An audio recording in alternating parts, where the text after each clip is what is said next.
Welcome to the Inside Track, expert analysis on public affairs and public policy, brought to you by Barndoor Strategy.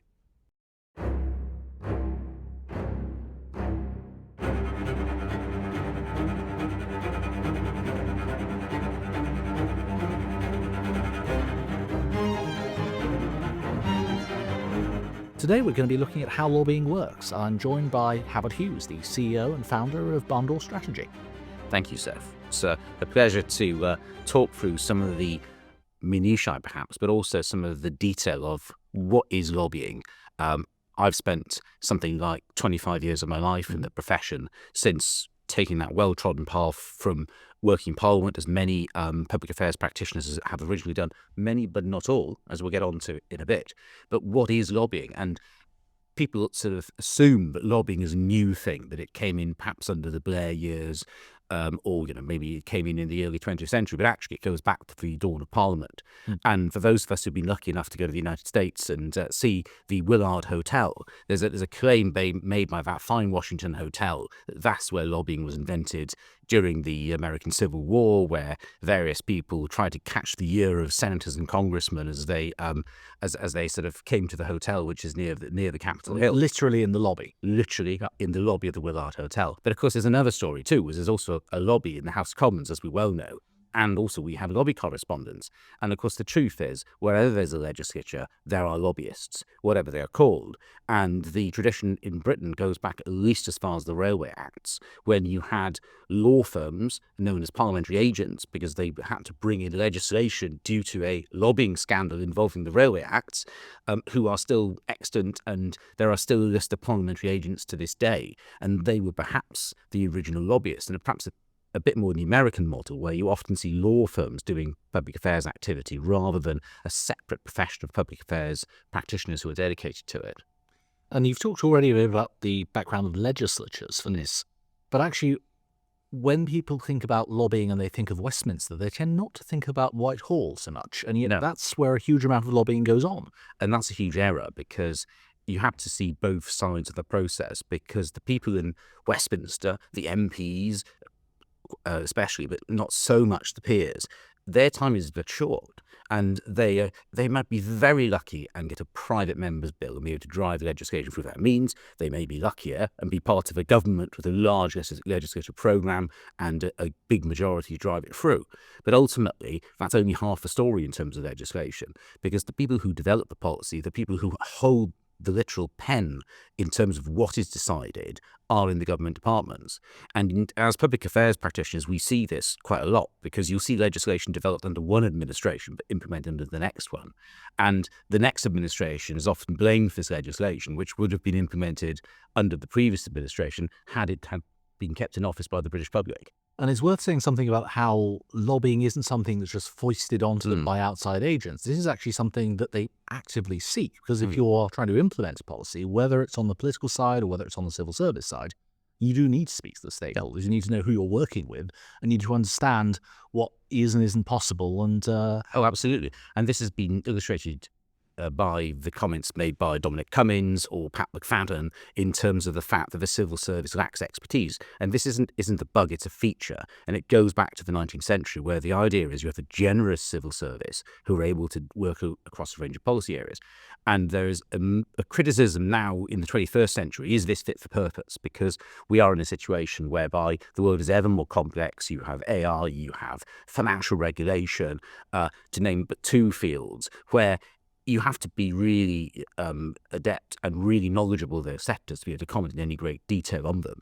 And is that really something which the civil servants and the regulators can actually grasp well enough?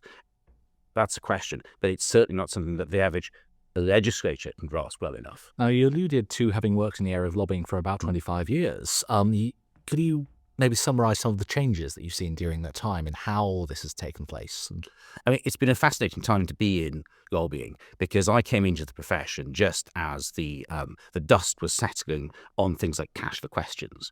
And you had changes made, you had professional bodies being established, like the Association of Professional Political Consultants, which I was deputy chairman of at one point.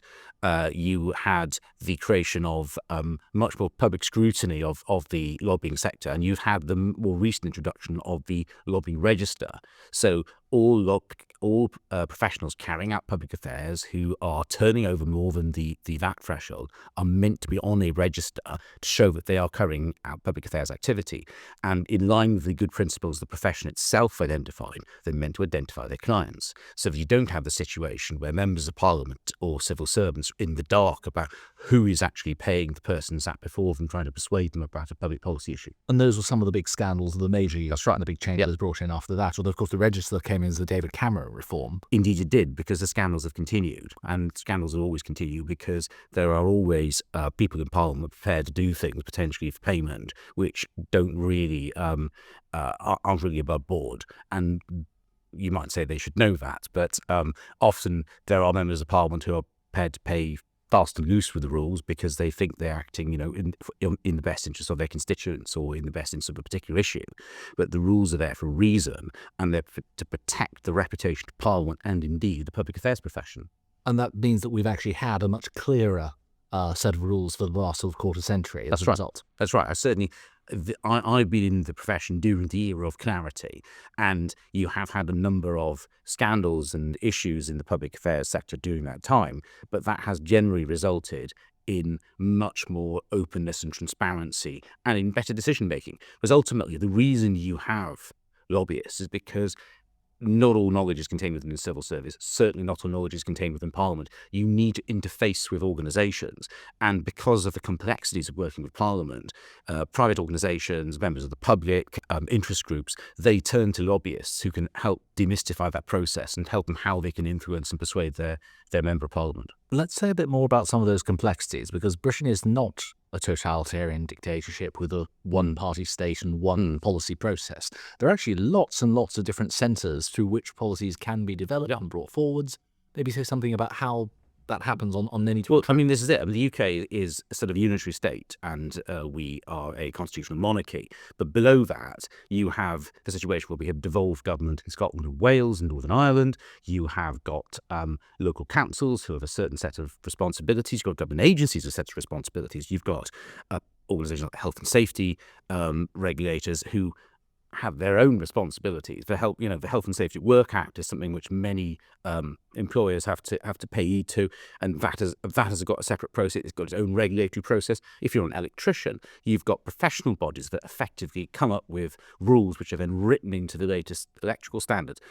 Those never really go through Parliament in the sense that being debated by MPs, but they're extremely important in terms of the people receiving an electrical installation and the people doing the work. Well, that's the importance for our listeners, of course, of primary versus secondary legislation. We tend to think of legislation as the stuff that goes through Parliament and debated, but an awful lot of the fine-tuned detail is actually framed entirely by the civil service, approved on an order. And that's the big constitutional question, because secondary legislation, and this is the stuff, if primary legislation is sort of the hardware, the PC, the secondary legislation, to use an analogy for our viewers, is the software that runs on it.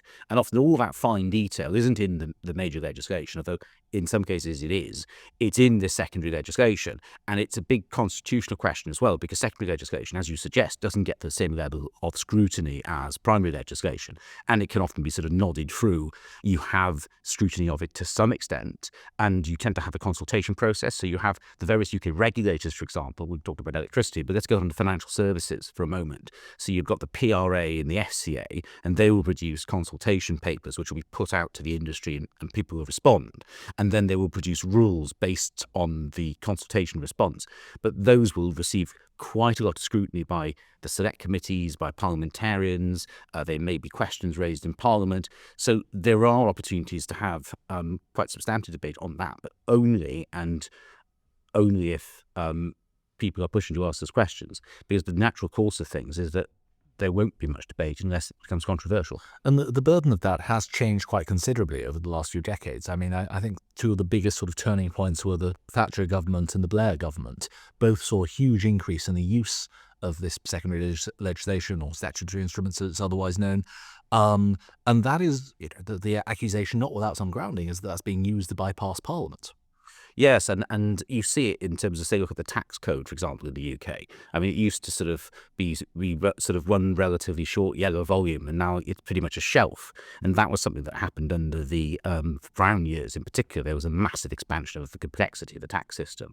But you also see it in all other walks of life. And if you look at, for example, the type of standards that sort of boiler manufacturers have to adhere to, there's a huge amount of this secondary legislation that goes through, for example, things like net zero to try and drive the government's agenda forwards. And by definition, you can't enshrine those things in primary legislation. They have to be in secondary legislation. And governments are, of course, deeply political, and they have a party policy-making mechanism with party members. And then when parties are in power, they have a completely separate civil service policy-making mechanism, which doesn't seem to match up with that at all. And the flip side to that is when parties go from being in power, you go from the minister with a coterie of MPs to the not-so-apocryphal stories of the newly out of government minister staring at a photocopier and with a gaggle of his private parliamentary researchers trying to work out how it works, because they never had to do that when they were a minister. And if you are lucky enough to be elected to Parliament and be elevated into ministerial office pretty quickly, you'll never have seen that process before until you become that backbench MP yourself. And government and opposition are such completely different, totally different skill sets, totally different experiences, and you get different parliamentarians, like say the late Paul Flynn, who was a phenomenal backbencher, and then you get other parliamentarians, I mean, for example, like Lord Mandelson, who are sort of phenomenal political operators in ministerial office. And indeed perhaps out of ministerial office, but certainly in ministerial office.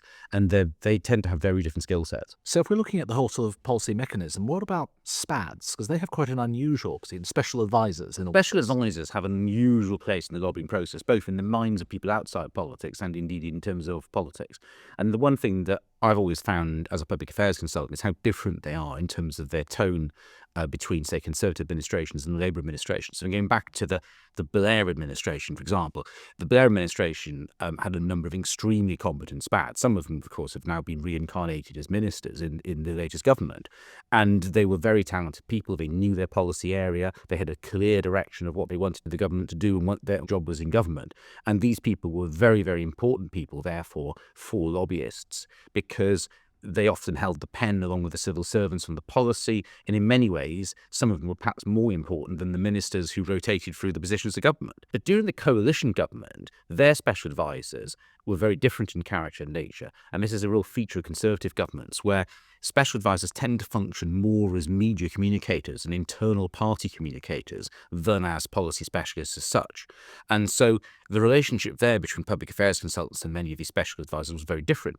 And certainly it was true, there were some extremely knowledgeable SPADs, but they were far more fewer and further between than those you tended to find in the previous Labour administration. And so it's been very much an interesting process for the public affairs world adjusting to this new Labour administration in terms of what the relationship with SPADs is. I think you've seen a bit of that relationship play out in the way that certainly during the Thatcher years, they tended to be people with an academic background. They tended to be people who were experienced in mid-career, often in their 40s and 50s. And because being a SPAD was such a good jumping off point to a political career, they tended to get selected for seats. So as a result, where you point to the sort of Blair years, as I think where this starts and it then accelerates under Cameron, is that these are people who actually are increasingly very, very young, 20-somethings, who are using it as a jumping off point to a political career, don't necessarily have as much policy expertise in that way. And the formula also for selecting these people, I think, has changed, because historically it used to be every cabinet minister except the prime minister would get two, and it was one policy person and one comms person. But if you're an ambitious, up-and-coming politician who's thinking about positioning themselves to the maximum effect, a lot of them are quite tempted to say, no, I'll have two comms people, please. And I think that's a big temptation in certainly in the world of Conservative politics. But then there is and has been in recent years in Conservative politics less of a focus on the real granular detail of legislation, more on the sort of public perceptions. And that's certainly, I think, the way the dust has settled on the coalition administration. I mean, yes, they did make some profound changes in terms of legislation, in terms of policy, so tuition fees, for example, but actually a lot of it was about rearranging the shop window. because a lot of the policy had been set by the back end of the Blair administration. Much of it didn't really change. So there is definitely that factor there too. But also, if you look now in this new Labour government we have, there are a number of people who were spats, who cut their teeth in that Blairite government all those years ago, who've now ended up on the green benches, and as I say, some of them are in ministerial office, and so they're extremely experienced ministers who've got much better understanding of the policy than many of their other cohorts in government. And that's, I think, something that's a real strength for this government, and it's a strength for the Labour movement and the Labour Party when they are in office, that they do have that depth policy knowledge that the Conservative Party and Conservative governments seems to lack. Is it worth saying something also about how the comms discipline has come into its own very much in the last couple of decades, maybe, because that's very true on the political side. It's also very true on the corporate side, but in very different ways. And there seems to be a real culture clash between how those two press operations match each other. Well, you say that, but I think there's a more fundamental change that's taking place, and that's the velocity of news and the democratization of the news process. And if you look at a situation during the Blair era, you have the advent of 24-hour news and the obsession of politicians, what's on the next 24-hour news round. And 24-hour news channels like the BBC or any of them, they tend to have sort of 6 stories that they sort of repeat ad nauseam, and so they tend to keep the pressure on, say, a political story, a political crisis, because it's one of those top topics they're pushing. Whereas now it's a much more difficult and open media landscape in that essentially you have the advent of the bloggers. Now, this was pioneered by Guido Fawkes, otherwise known as Paul Staines, who has been absolutely seminal in terms of changing the political landscape. Most of the key political correspondents you can think of many of the major papers have made their way through his blog. But the blogs, the online resources, the videos, the TikToks, these are all now very influential and capable of setting the media agenda. And you've seen that with incidents, for example, where police videos being leaked about particular instances. And these have been absolutely agenda setting in a way that it would have been dominated by the primary broadcasters only a short while ago.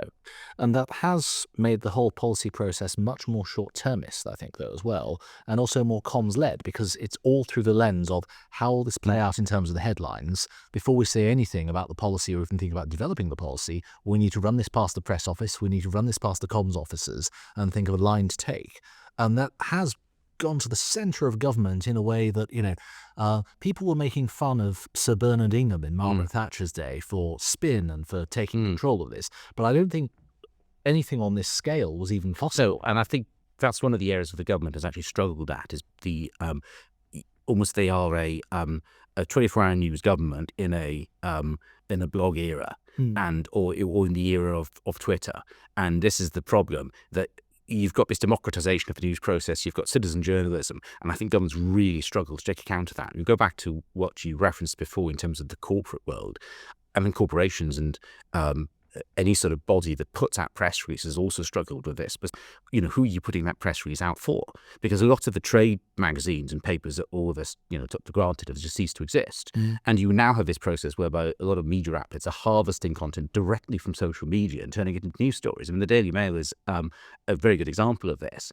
And so you put something up that's particularly interesting on a blog or on your YouTube or on your Instagram, and the Daily Mail suddenly turns up and turns this Facebook post or whatever into a major news item on the front page of the national newspaper. And does that make you a journalist? That's mindful and very relevant when you look at how the corporate comms world and the political comms world collide, because corporate comms very much has professional reputation, corporate reputation at their core, and there aren't many things in the UK or indeed in the world that have a lower public opinion and a lower reputation than politics. That's right. But engaging in the political process is fraught with peril. Well, indeed it is, and it is a bit of a paradox, because obviously it is vital that people do participate in the political process. We're a democracy, you need people to come into politics.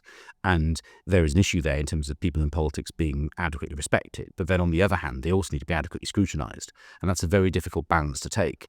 And certainly the courts struggle with it in terms of legislation. But it's a very difficult process also in terms of media scrutiny as well.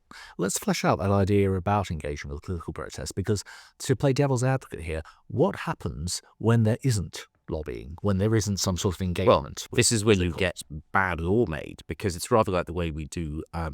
We have courts of law in the UK. You have a prosecution and defence. I mean, you could just have a judge and they could decide, and that's how the Normans did it. And when the Normans set up the legal system, the idea of the jury was you'd get 12 people in from the local community who basically might know what had gone on, and you wouldn't let them out until they'd agreed with the judge's judgment. So supposedly very efficient, but not remotely democratic. But not remotely democratic, and not necessarily the best way of getting to the actual truth of the matter. So you do need that dynamic and discourse, which is what you get when you have a contested piece of legislation, and people start to look at it in great detail. For example, the dignity in dying legislation, the euthanasia legislation, which is being pushed through as a private member's bill, and that's obviously controversial on various levels. But you can certainly not say that it's not getting scrutiny. It's being scrutinised in quite some detail. No, and actually I've seen a lot of very favourable coverage, not of necessarily the debate itself, but of the quality of the debate in terms of people are actually having a free vote and then going into very detailed arguments about both the specificity of the bill but also the overarching principle. And that's become a rare thing in Parliament, because ultimately, I mean, going back to where this sort of conversation started, where is legislation formed? A lot of legislation is rammed through Parliament, and governments of large majorities often, don't have to worry about MPs flaking off. And certainly one thing that's been seen from this government so far is the sheer discipline of Labour MPs. It's been very unrebellious. Now, will that continue into next year and the year after that? I mean, we could potentially have a 5-year Parliament on our hands, although we may not see that. It's a very difficult thing, actually, to control that many backbenchers for an infinite amount of time, because particularly people will be going home to Christmas, they'll be speaking to friends and relatives, they'll be out with the control of their special advisors and party whips and party managers, and they may start to think for themselves and come to different conclusions about things that the government's doing. How do you control that process? What is the effect of that down the line? Well, we can talk about that in great detail, but it's certainly going to change the way that the Parliament works as it moves forward, and therefore that changes the interaction with lobby groups of all types. And the assisted dying debate actually has been a really good illustration of somewhere where MPs very often openly welcomed being lobbied, because there isn't a right or wrong answer on this fundamentally. I mean, you can personally believe that your view is right or wrong, but I think at least 120 MPs have said they're, to one extent or another, on the fence about this. And there are a number, not included in that figure, who have abstained for one reason or another. Let me push back on that. Was how much of that deference to debate is actually a sort of an artifact, a sort of a crutch, as it were. So you don't actually have to take a position. Possibly, there's definitely some of that going on with this particular piece of legislation, and there's also the case that MPs, and some MPs in particular, are trying to say things to different audiences, and some of them are succeeding better than others. Perish the thought that politicians might do that. But what I was more thinking of was that there is no right or wrong answer where you're not going to alienate some constituents. Even abstaining, you're going to abstain a lot. You're going to alienate a lot of constituents. So at the very least, what it points to is that MPs see it as their duty to go out of their way to at least hear the case being put, whether they agree with it or not. And that goes back to the foundations of Parliament. MPs looking to be the voices of their constituents, however those are structured. And it is good to see that, and that is a sign of a healthy, functioning democracy, and something that perhaps punctuates the usual process of sort of government-driven legislation where, don't ask too many questions is the sort of rule of the day. And I think it probably does help make for a more robust decision at the end, which isn't being endlessly litigated, because that's that's exactly the problem, because you can't say that that things haven't been given good scrutiny in Parliament. And certainly there's a legal precedent here in terms of the sort of Pepper and Hart case, where the courts can look to Hansard of the true meaning of parliamentary legislation. And certainly in a case like this, you can do that. Now, going back to the original proposition, if there isn't lobbying, how do they know? Well, if there isn't lobbying, there isn't debate. If there isn't debate, then, how do you know what the true intention of Parliament was? And that gives the sort of MPs' learned friends in the other courts of the country the chance perhaps to have more licence than they would have otherwise, because it may be genuinely unclear as to what exactly the government had in mind. Because you have a process sometimes of white papers being set out, and the most popular white paper of all time was the white paper that proposed the National Health Service.